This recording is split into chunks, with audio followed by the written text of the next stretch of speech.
အားလုံးပဲမင်္ဂလာပါအရင်တစ်ခေါက်ကကျွန်တော်တို့မျက်ပင်တွေကိုပြုလုပ်တဲ့နည်းလမ်းကိုပြခဲ့ပါတယ်ဒီတစ်ခေါက်မှာတော့တခြားပုံစံတစ်မျိုးနဲ့ vegetation တွေကိုဘယ်လိုလုပ်သလဲဆိုတော့ပြမှာဖြစ်ပါတယ်ကျွန်တော်ကအခု version 2.83.2 ကိုသုံးပါတယ်ဒီ tutorial နဲ့အတူတူလိုက်ပြီးတော့ပြုလုပ်ဖို့အတွက် texture တွေအားလုံးကိုလည်းထည့်ပေးထားမှာဖြစ်ပါတယ်ပထမဆုံးအနေနဲ့ကျွန်တော်ကဒီမှာအခြေခံပုံလေးကိုလုပ်မယ်ပြီးလို့ရှိရင် modifier တွေကိုသုံးပြီးတော့သူ့ကိုပုံစံပြောင်းလဲအောင်လုပ်မယ်ပြီးလို့ရှိရင်တော့အဲ့ဒီ model ကို design ထားပြီးတော့တခြားပုံစံတွေကိုဘယ်လိုပြောင်းလဲယူရမလဲဆိုတာကိုကျွန်တော်ပြောပြသွားမှာဖြစ်ပါတယ်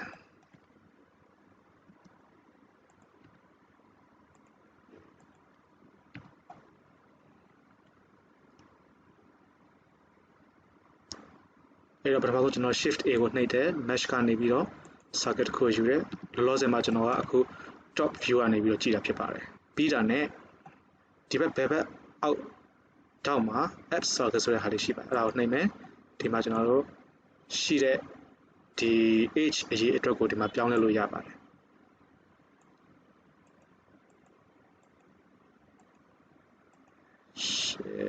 ကိုစနစ်လောက်ဆိုလို့ရှိရင်အဆင်ပြေမယ်လို့ကျွန်တော်ယူဆပါတယ်တော့မဟုတ်ဒီလောက်ပေါ့14လောက်ထားလိုက်မယ်ဟုတ်ပြီကျွန်တော် edit mode ကိုသွားမယ် vertex select ကိုပေးထားမယ်ဒီမှာက y ဝင်ရုံးမှာ point တစ်ခုရှိပေမဲ့ x ဝင်ရုံးမှာ point မရှိပါဘူးအဲ့ဒါကိုကျွန်တော်တို့ပြန်ပြီးတော့ပြင်ရမှာဖြစ်ပါတယ် circle ပြီးရင်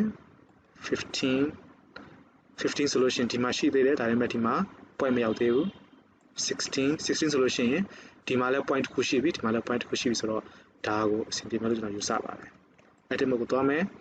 ဒီတစ်ခုကို select ပေးလိုက်မယ်ပြီးလို့ရှိရင် proportional editing ကိုဖွင့်လိုက်ပါမယ်ပြီး G ကိုနှိပ်ပြီးတော့ကျွန်တော်ဒါကိုပုံစံပြောင်းအောင်လုပ်ပါမယ်ပြီးတော့ select ပေးမယ် G ကျွန်တော်ဒါကိုတိရပုံအကြမ်းပြင်းရအောင်လုပ်မှာဖြစ်ပါတယ်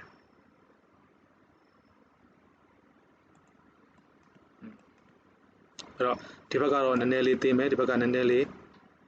ဖောင်းလေးဖြစ်နေပါလိမ့်မယ်အားလုံးကို select ပေးလိုက်မယ်ပြီးလို့ရှိရင် G X ဆိုပြီးတော့ကျွန်တော် X ဝင်ရိုးမှာဒီနေရာကိုအခြေအနေနဲ့ထားလိုက်ပါမယ်ပြီးလို့ရှိရင်ကျွန်တော်ဒါကိုဖြည့်ခြင်းတယ်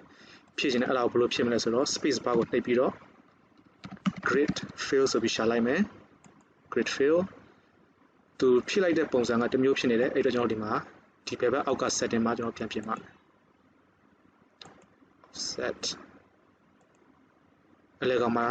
တစ် line ရှိမယ်နှစ် line 3 line လဲကောင်မှာ3 line ရပြီဒါပေမဲ့စောင်းနေသေးတယ်အဲ့ဒါကိုကျွန်တော်တို့ပြန်ပြင်ကြည့်မယ်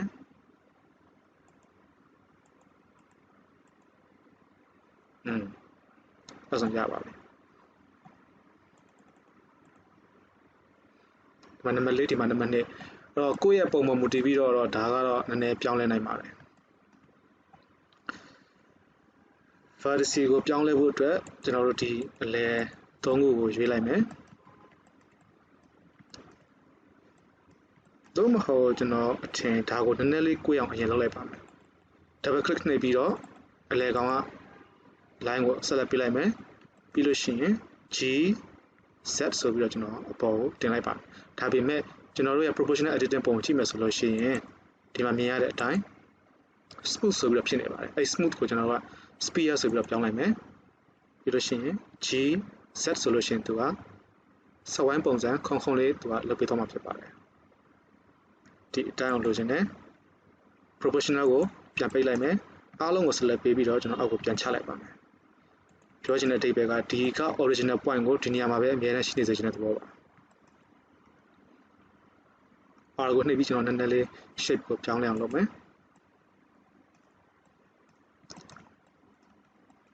ပြီးတော့အလဲကောင်ကဒီ point 3ခုကိုကျွန်တော် select ပေးပြီးတော့ G Z ဆိုပြီးတော့အောက်ကိုနည်းနည်းလေးကျအောင်လုပ်မယ်ဒီဘက်က3ခုနဲ့ဒီဘက်က point 3ခုနဲ့ကိုကြာတော့ကျွန်တော်အပေါ်ကိုနည်းနည်းလေးတင်ပါမယ်တိရွက်ရဲ့ခုံးနေတဲ့ပုံစံမျိုးကိုကျွန်တော်ရအောင်လုပ်တာဖြစ်ပါတယ်အခုပထမဆုံးအနေနဲ့ကျွန်တော် modifier မှာ subdivision level ကိုထည့်မယ်အများကြီးကျွန်တော်မထည့်ချင်ပါဘူးနံပါတ်1လောက်ပဲထည့်မယ်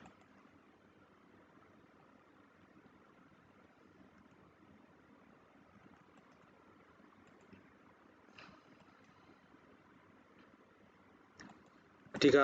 view ဆိုင်ရပါကဒီ origin point ကိုဒီမှာပဲရှိနေစေဖို့ view ဆိုင်ရမှာဖြစ်ပါတယ် right click နှိပ်ပြီးတော့ကျွန်တော် shade smooth ဆိုပြီးလုပ်လိုက်မယ်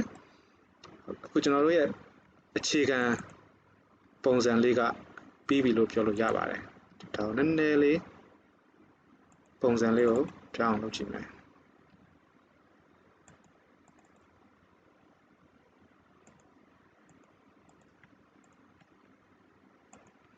โอเคအဲ့တော့ကျွန်တော်ဒီဟာကို material တစ်ခုကိုအခုကတည်းကစပြီးတော့ထည့်ပါမယ်ဘာလို့လဲဆိုတော့ကျွန်တော်တို့ modeling အပိုင်းကဒီမှာတင်80ရာခိုင်နှုန်းကပြီးသွားပြီကျန်တဲ့အပိုင်းက modifier နဲ့သွားမှာဖြစ်ပါတယ်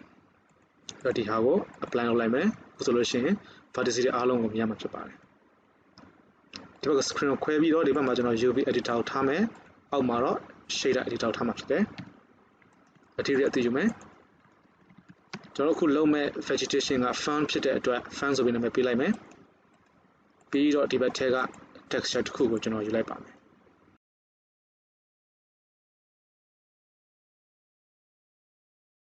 ကျွန်တော်ခုကကျွန်တော်ရဲ့ lighting ကိုထည့်နေတာဖြစ်ပါတယ်ဒါကကိုအဆင်ပြေတဲ့ HDRN ကိုသုံးလို့ရပါတယ်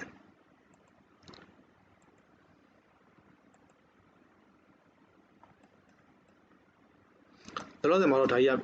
မင်းနေပါဘာမှမရှိပါဘူးအဲ့တော့ကျွန်တော်တို့က edit mode ကိုသွားမယ်အားလုံးကို select ပေးပြီးတော့ U and wrap ဆိုပြီးလုပ်လိုက်ပါမယ်ဒီမှာမြင်ရတဲ့အတိုင်း and wrap ဖြစ်သွားပြီအဲ့ဒါကိုကျွန်တော်တို့ကပြန်ပြရမှာဖြစ်ပါတယ်ကြည့်မယ်ဆိုလို့ရှိရင်အပင်ရဲ့အခြေကဒီဘက်ကိုရောက်နေပြီးတော့ခေါင်းကဒီဘက်ရောက်နေပါပြောင်းပြန်ဖြစ်နေကျွန်တော်အဲ့ဒါကို R rotate ဆိုပြီးတော့ပြောင်းလိုက်မယ် scale ကိုချုပ်မယ်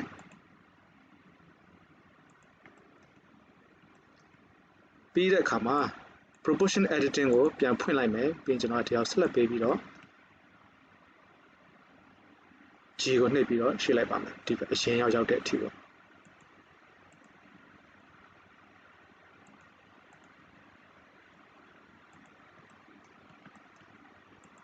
ပြောချင်တာက proportional editing နဲ့ UV editor ထဲမှာဒီအပင်ပုံစံကိုတွားပြီးတော့ပြင်တာဖြစ်ပါတယ်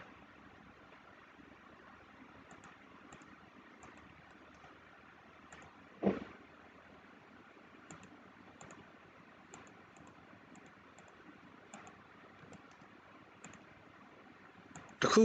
ကျွန်တော်လုပ်တဲ့နေရာမှာမှားသွားတာတခုကဘာလဲဆိုတော့ကျွန်တော်ရဲ့ဒီ modifier ကို apply လုပ်လိုက်တာမှားသွားတာပါဘာလို့ဆိုတော့အခုလိုအချိန်မှာကျွန်တော် vertices တွေအများကြီးနဲ့ဆက်ဆံနေရပြီအဲ့ဒီအတွက်နည်းနည်းပို့ပြီးတော့ကတိကောက်ဖြစ်ပါတယ်ဒီနေရာမှာစောင်းနေရာလေးရှိတဲ့တော့ပြန်ပြင်မယ်မြင်တတ်ဖို့တော့လိုပါတယ်ဘယ် vertices ကဘယ်နေရာမှာရောက်နေပြီးတော့ texture ကိုဘယ်လိုပြင်ရမလဲဆိုတာကိုတော့ကိုယ့်ရဲ့မျက်စိကနေပြီးတော့မြင်နိုင်ဖို့လိုပါတယ်အဲကြောင့်မလို့ခုနက subdivision ကိုကျွန်တော် apply လုပ်လိုက်တာကမှားယွင်းတဲ့နည်းလမ်းမဟုတ်ဘူးလို့ပြောလို့ရသလိုမှန်တဲ့နည်းလမ်းမဟုတ်ဘူးလို့လည်းပြောလို့ရပါတယ်ဟုတ်ပြီကျွန်တော်ကတော့ဒီလောက်ဆိုရင်အဆင်ပြေပြီလို့ထင်ပါတယ်အခုကြည့်မှဆိုလို့ရှိရင်ကျန်တဲ့နေရာတွေကမဲနေတယ်ကျွန်တော်ရဲ့ image မှာက transparency ပါတဲ့အတွက်အဲ့ဒါကိုကျွန်တော်သုံးလို့ရမယ်တော့ကြည့်ကြည့်အောင် alpha မှာ alpha ကိုချိန်မှဆိုလို့ရှိရင်အလုပ်ဖြစ်မလားဆိုတာကြည့်ရအောင်အလုပ်ဖြစ်ပါတယ်အဆင်ပြေတယ်နောက်တစ်ခုကကျွန်တော်တို့ကဒီမှာ glossy တန်ဖိုးကို reference ကိုနည်းနည်းလေးချကြည့်မယ်အလင်းပြန်နေတဲ့ပုံမျိုးရအောင်လို့ 0.3 လောက်ကိုထားကြည့်မယ်ပြီးတော့အသေးစိတ်တွေမပါတဲ့အတွက်ကျွန်တော်တို့ဒီဟာကို bump နှုန်းနဲ့ထပ်ထည့်မယ် shift A factor bump ဒီ color information ကို height ထဲကိုထည့်မယ်ကျွန်တော် node wrangler add-on ရှိတဲ့အတွက်ဒီဟာကို control shift နဲ့နှိပ်ကြည့်တဲ့အခါမှာသူ့ရဲ့ပုံစံဘယ်လိုဖြစ်မလဲဆိုတာကို preview အနေနဲ့မြင်ရမှာဖြစ်ပါတယ်အဲ့ဒါကိုကျွန်တော်ကဒီဟာကိုတိတ်မလိုချင်ဘူးအဲ့ဒီအတွက် invert ဆိုပြီးလုပ်လိုက်မယ်ပြီးတော့ strength ကို 0.5 လောက်ချကြည့်လိုက်မယ်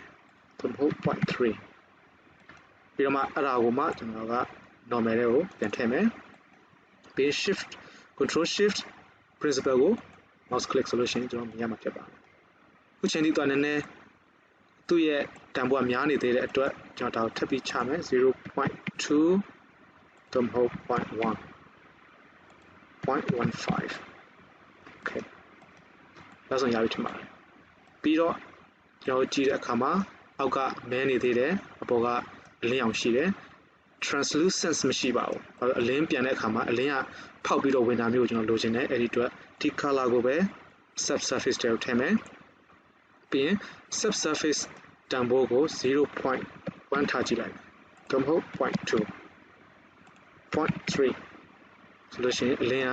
ဒီဘက်ကိုဖောက်ပြီးတော့ဆင်းမှာဖြစ်ပါတယ်ဟုတ်ပြီကျွန်တော်ရဲ့ပထမဆုံး vegetation ပြီးသွားပြီဒီဟာကိုမှဘယ်လိုလုပ်မလဲဆိုတော့ကျွန်တော်ပြပါမယ်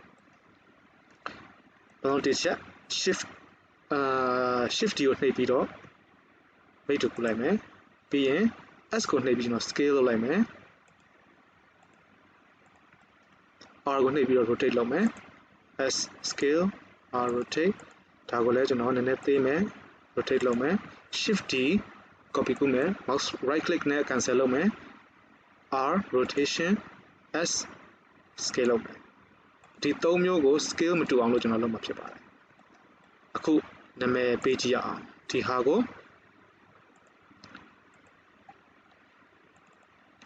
sorry ဒါက fun 01ဒါက fun 02ဒါကတော့ fun 03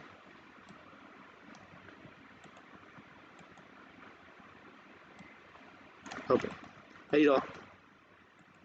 ကြည့်မယ်ဆိုလို့ရှိရင်ဒီ model 3ခုစလုံးဟာ material တစ်ခုတည်းကိုမျှပြီးတော့သုံးနေကြဖြစ်ပါတယ်အဲ့အတွက်ကျွန်တော်ကဒီဟာကို material တက်တက်ဖြစ်စေချင်တယ်အဲ့ဒီအတွက်3ကိုနှိပ်လိုက်မယ်ဒါကိုနောက်ပဲ fun 01ဆိုနေပြလိုက်မယ်အခုသူ့ရဲ့ material ကတက်တက်ဖြစ်သွားပြီဒီမှာလည်းအဲ့လိုပဲ2ကိုနှိပ်မယ်သူ့ကို fun 02လို့နာမည်ပေးလိုက်မယ်ဒါကိုတော့ fun 03နာမည်ပေးလိုက်မယ်ဒါတွေကိုပြန်ပြီးတော့ပြင်မှာဖြစ်ပါတယ်နံပါတ်2ကိုတော့ကျွန်တော်တို့ကမိုးရင်းဒီနေရာမှာပဲထားလိုက်မယ်နံပါတ်2ကိုဒီဘက်ကိုရွှေ့ပါမယ် control A ကိုနှိပ်ပြီးတော့ select ပေးမယ် G နဲ့ဒီဘက်ကိုရွှေ့လိုက်ပါမယ်နည်းနည်းလေးပြန်ပြင်ကြရမယ်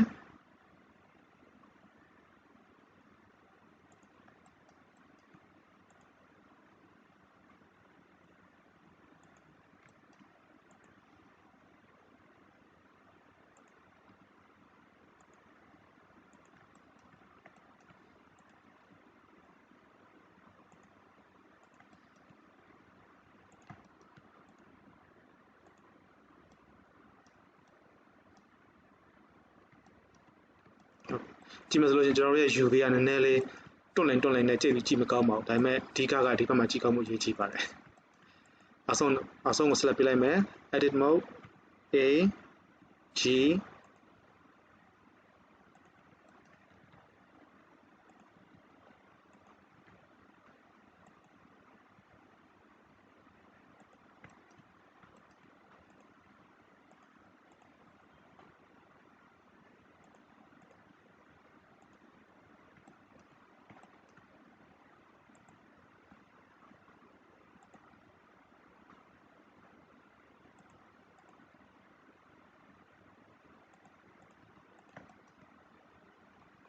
Okay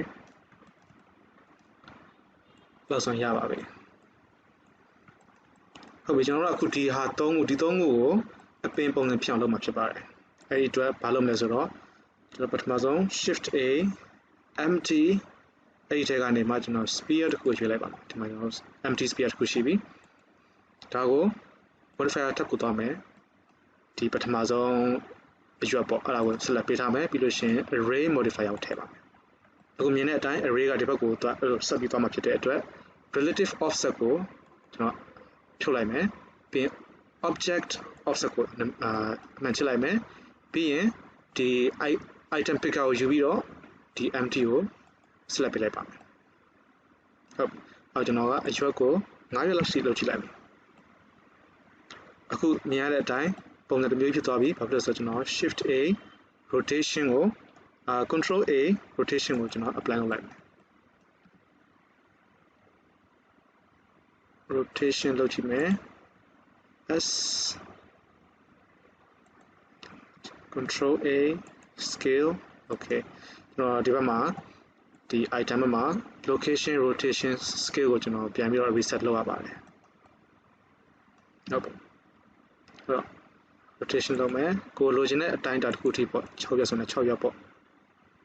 6ခုဆို6ခုလိုချင်တဲ့အတိုင်းရွေးယူပါ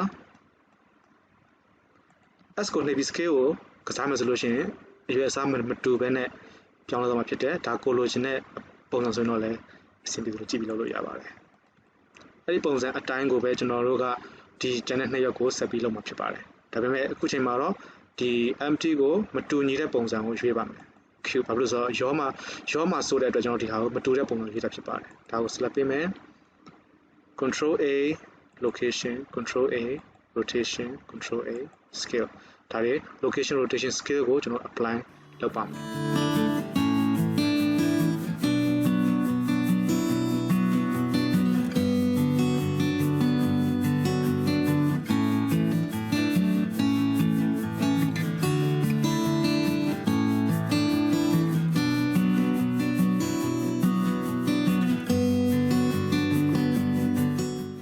အဆုံးရက်ကအကြောင်းတစ်မျိုးကြောင့်ကြီးသွားပါတယ်ကျွန်တော်အဲ့ဒါပြန်သိအောင်လုပ်မယ်ဒါပေမဲ့အခု edit mode မှာ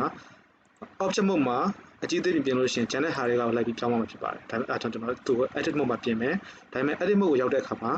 သူကဒီလိုမျိုးဖြစ်သွားပါတယ်အဲ့ဒါကိုကျွန်တော်ဒီ origin point ကိုပဲမူတည်ပြီးတော့သူ့ကိုကစားစေချင်တယ်အဲ့တော့ဒီဘက်မှာ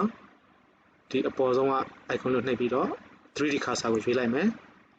အခု S ဆိုလို့ရှိရင်တည်သွားပါပြီအဲ့လိုပဲဒီဘက်ကဟာလည်းကျွန်တော်ပြန်ပြင်မယ် S ဒါကကျွန်တော်လိုချင်တဲ့အတိုင်းဖြစ်ပါတယ်အဲ့တော့အခုပြောချင်တာကကျွန်တော်ပြခဲ့တဲ့နည်းလမ်းအတိုင်းကျန်တဲ့အရာတွေကိုလည်းအလိုလိုအောင်မှာဖြစ်ပါတယ်ဒီဟာကို define တစ်ခုကိုတည်တံ့တင်ထားစေခြင်းနဲ့နောက်ထပ် vegetation တစ်ခုလုပ်ချင်တယ်ဆိုလို့ရှိရင်ဒါကို shift D copy ကူးပြီးတော့ကိုလိုချင်တဲ့အပြောင်းလဲတွေကိုဒီမှာလုပ်ပါဒါကို base အခြေအနေနဲ့ထားပြီးတော့တင်ထားပြီးတော့ကျန်တဲ့အရွက်တွေကိုလုပ်တော့မှာဖြစ်ပါတယ်ဒီမှာဆိုလို့ရှိရင်ကျွန်တော်တို့ရဲ့ vegetation ကိုနည်းနည်းကောင်းကောင်းလေးမြင်ရပါပြီကျွန်တော်တို့ဘယ်လိုလုပ်မလဲဆိုတော့ဖြစ်စေချင်တာကပေါ့နော်ဒါအားလုံး select ပေးလိုက်မယ် shift D ကျွန်တော် copy ကူးလိုက်မယ်ပြီးလို့ရှိရင်သူ့ရဲ့ modifier တွေကိုကျွန်တော် apply လုပ်လိုက်မယ်ပထမဆုံးတစ်ရွက် apply ဒုတိယတစ်ရွက် apply တတိယ apply ကျန်တဲ့ empty တွေကိုဖြတ်လို့ရပါပြီဥဆိုရင်ဒါက model တစ်ခုဖြစ်သွားပြီဒါအားလုံးကို select ပေးလိုက်မယ်ပြီးရင် control J နဲ့အားလုံးကိုပေါင်းလိုက်မယ်ဆိုလို့ရှိရင်ကျွန်တော်အခုဒါကို object တစ်ခုအနေနဲ့တက်ရပါတယ်ဒါကိုကျွန်တော်က farm လို့ပဲနာမည်ပေးလိုက်မယ်ဒီ model တစ်ခုပေါ့ဒါကမှကိုကလိုချင်လို့ရှိရင် edit mode ကိုသွားပြီးတော့ဒီထိပ်လေးတွေကို select ပေးမယ်အားလုံးမဟုတ်ပါဘူးတချို့တလေလေးတွေပေါ့ select ပေးမယ်ပေးပြီးလို့ရှိရင် proportional editing မှာ connected only ဆိုတာကိုအမှန်ချစ်ပေးလိုက်ပါပြီးလို့ရှိရင် top view ကနေပြီးတော့ R ကိုနှိပ်ပြီးတော့ rotate လုပ်မယ်အခုဘာဖြစ်သွားသလဲဆိုတော့ဒီမှာ 3D cursor ကိုရွေးထားတဲ့အတွက်သူ့ရဲ့ rotation ဟာဒီဘက်ကို base လုပ်ပြီးတော့ပြောင်းသွားပါတယ်အဲ့တော့ကျွန်တော်တို့က medium point ကိုပြန်ရွေးမယ်ပြီးရင် R mouse bane ကိုလှည့်လိုက်မယ်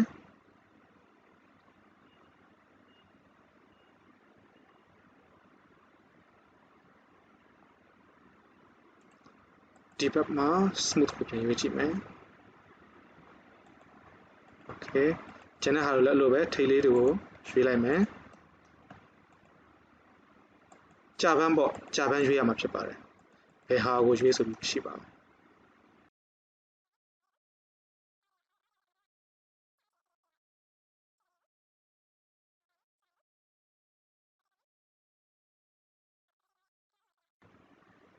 ဒီနီလန်ကိုပဲအသုံးပြုပြီးတော့လုပ်သွားမယ်ဆိုလို့ရှိရင် vegetation နဲ့အများကြီးရမှာဖြစ်ပါတယ်ကျွန်တော်အခု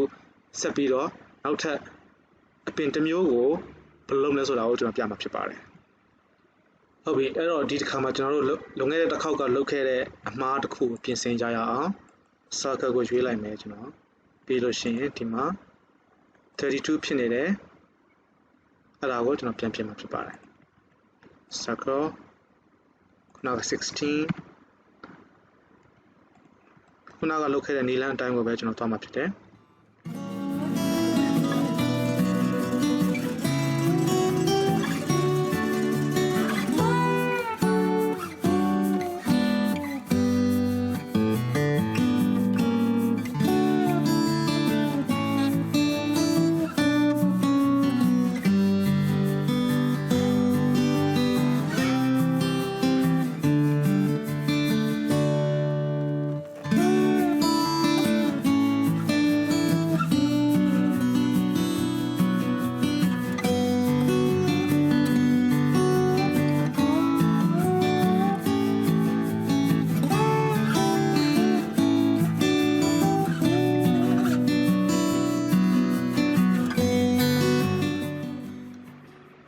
အဲ့တော့ကျွန်တော်ခုနကလိုပဲ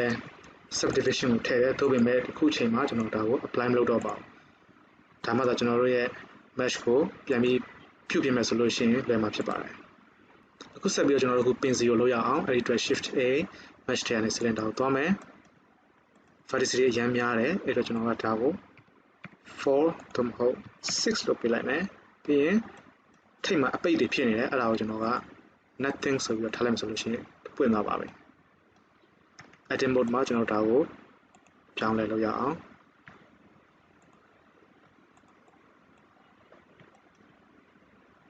G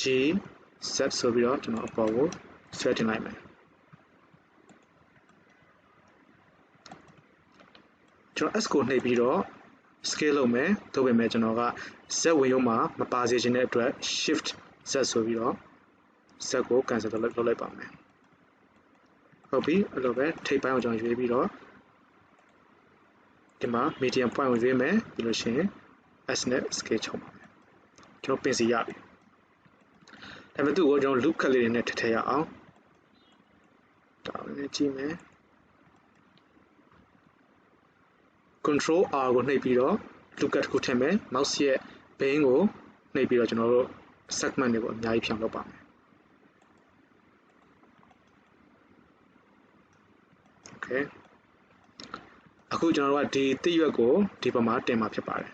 ကျွန်တော်အပေါ် G ကိုနှိပ်ပြီးတော့နည်းနည်းလေးတင်လိုက်မယ်သူ့ origin ကဒီတက်ကိုရောက်နေတာဖြစ်ရပါမယ်ပြင်စီအထက်ကိုဝင်နေရမယ်ဟုတ်ပြီအဲ့တော့ modifier တစ်ခုထည့်ရအောင် array modifier ခုနကလိုပဲကျွန်တော်တို့ relative offset ကိုဖြုတ်မယ်ဒီမှာ empty တစ်ခုရှိရမှာဖြစ်တဲ့အတွက် empty ကနေပြီးတော့ speed ကိုတွားမယ်ကျန်ပြီး select ပေးမယ် object ပြီးလို့ရှိရင် empty ကိုယူလိုက်ပါမယ်ပြီးရင် quantity ကိုအများကြီးရွေးမယ်အခုဘယ်လိုဖြစ်မလဲဆိုတော့ကျွန်တော် R ကိုနှိပ်ပြီးတော့ပတ်ပတ်လေးလုပ်လိုက်မယ်အခုဒီ empty ကို select ပေးပြီးတော့ G ကိုနှိပ်ကြည့်မယ်ဆိုလို့ရှိရင်ဘယ်လိုဖြစ်မလဲဆိုတော့မြင်ရမှာဖြစ်ပါတယ်အဲ့တော့ G ကိုနှိပ်ပြီးတော့ Z ကိုရွေးမယ် Z ဝင်ရုံတစ်ချောင်းမှာသူ့ကိုတွားစေချင်တယ် S ကိုနှိပ်မယ်ဆိုလို့ရှိရင်အရွက်တရားထိပ်ပိုင်းမှာသေးသွားမှာဖြစ်ပါတယ်ဟုတ်ပြီ array ကိုကျွန်တော်တို့ထပ်ပြီးထည့်မယ်ကျွန်တော်25လောက်ထည့်မယ် S ကိုနှိပ်ပြီး scale လုပ်မယ် G ကိုနှိပ်ပြီးတော့ Z နဲ့အောက်ကိုပြန်ဆွဲချမယ် scale G scale G Z G Z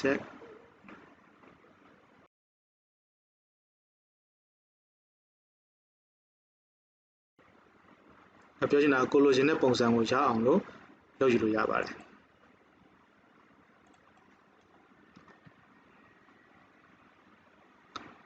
ဒီနေ့အတိုင်းပဲတစ်ဖက်ထဲကိုသွားနေတယ်ပြီးရင်ကိုလိုချင်တဲ့အတိုင်းအပတ်လည်မှာဖြစ်သွားအောင်လို့လုပ်ယူလို့ရပါတယ်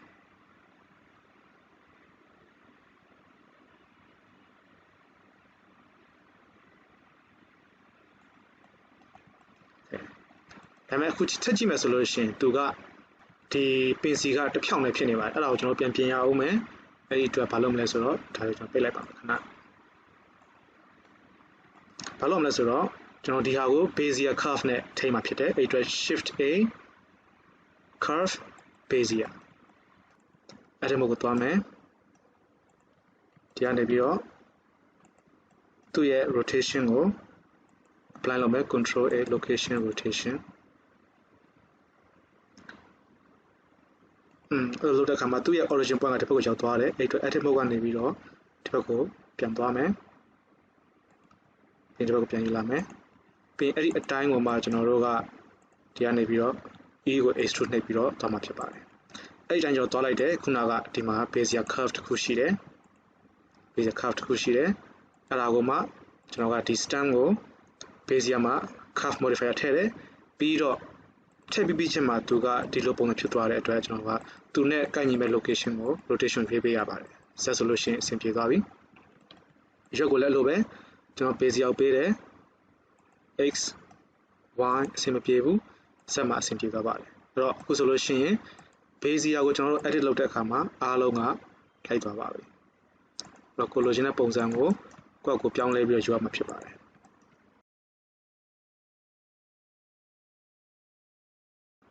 အခုနောက်ကလိုပဲကျွန်တော်တို့ကဒီ model တစ်ခုကို base အနေနဲ့ထားပြီးတော့ကျန်တဲ့ဒီ pin စီပါတဲ့အရွက်တွေအားလုံးကိုပြန်ပြီးလုပ်မှာဖြစ်ပါတယ်အခုအဲ့တော့ဒီပထမဆုံးဒီ pin စီကိုကျွန်တော်တို့ material တစ်ခုထည့်ပေးရအောင်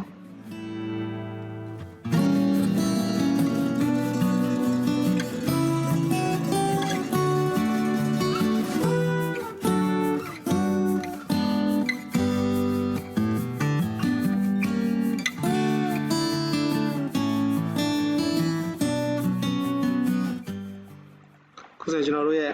vegetation အပိုင်းကပြီးပြီအခုကျွန်တော်ပြခဲ့တဲ့နီလန်နှစ်ခုအတိုင်းမြေကြီးမှာကပ်နေတဲ့ ground vegetation ပင်စီပါတဲ့ stem vegetation တွေအားလုံးကိုဒီနီလန်အတိုင်းပဲလုပ်မယ်ဆိုလို့ရှိရင် model တွေအများကြီးကိုဖန်တီးနိုင်မှာဖြစ်ပါတယ်ကျွန်တော်ခုပေးထားတဲ့ texture တွေကိုအသုံးပြုခြင်းအပြင်အတူညီတဲ့ပုံစံတွေအများကြီးကိုရမှာဖြစ်ပါတယ်ဒီနေ့ tutorial ကတော့ဒီလောက်ပါပဲနောက်ပိုင်းကျလို့ရှိရင်ကျွန်တော်တို့ကဒီမှာသုံးခဲ့တဲ့အပင်တွေ model တွေအားလုံးကိုသုံးပြီးတော့ဒီ environment scene တစ်ခုကိုအပြည့်အဝဖန်တီးမှာဖြစ်ပါတယ်